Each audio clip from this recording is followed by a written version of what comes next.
দর্শক, ঢাকা বিশ্ববিদ্যালয় ক্যাম্পাসে রয়েছেন সহকর্মী জুনায়েদ আল হাবিব, সরাসরি যোগ দিচ্ছেন তিনি। জুনায়েদ, শেষ দিনের প্রচার কেমন দেখছেন জানাবেন।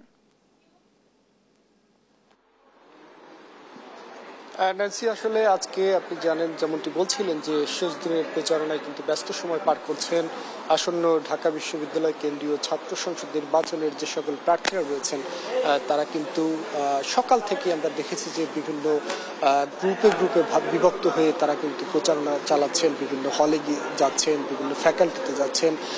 আমরা দেখেছি ক্যান্টিনেও কিন্তু আজকে দুপুরের যে খাবারের সময় রয়েছে সে সময়েও তারা কিন্তু তাদের প্রচারণা কার্যক্রম চালিয়ে যাচ্ছেন, খুবই ব্যস্ত সময় পার করছেন। তো এই মুহূর্তে আমি অবস্থান করছি আসলে চিফ রিটার্নিং কর্মকর্তা তার কার্যালয়ের সামনে। তিনি কিছুক্ষণ আগে একটি ব্রিফ করেছেন গণমাধ্যমের সামনে। তিনি যেমনটা বলছিলেন যে এবছর প্রথমবারের মতো আসলে ব্রেইল পদ্ধতিতে ভোট দেওয়ার সুযোগ পাবেন যারা দৃষ্টি প্রতিবন্ধী রয়েছেন, সেই দৃষ্টি প্রতিবন্ধীরা। বিশেষ করে তিনি যেমনটি বলছেন যে 30 জন ভোটার রয়েছেন এই বছর ডাকসু নির্বাচনে, সেই ভোটাররা আসলে নিজের ভোট নিজে দেওয়ার কিন্তু সুযোগ পাচ্ছেন, যেটি ডাকসুর ইতিহাসে এবারই প্রথম।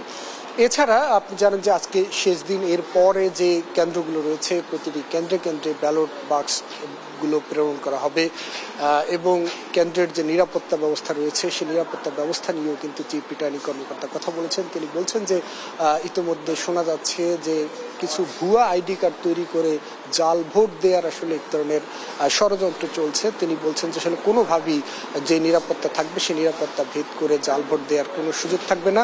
যদি কেউ আসলে এমন কোনো ধরনের অপতৎপরতা চালানোর চেষ্টা করেন তাহলে কিন্তু সেটি আইনগতভাবে মোকাবেলা করা হবে, এমন হুঁশিয়ারি কিন্তু দিয়ে রেখেছেন।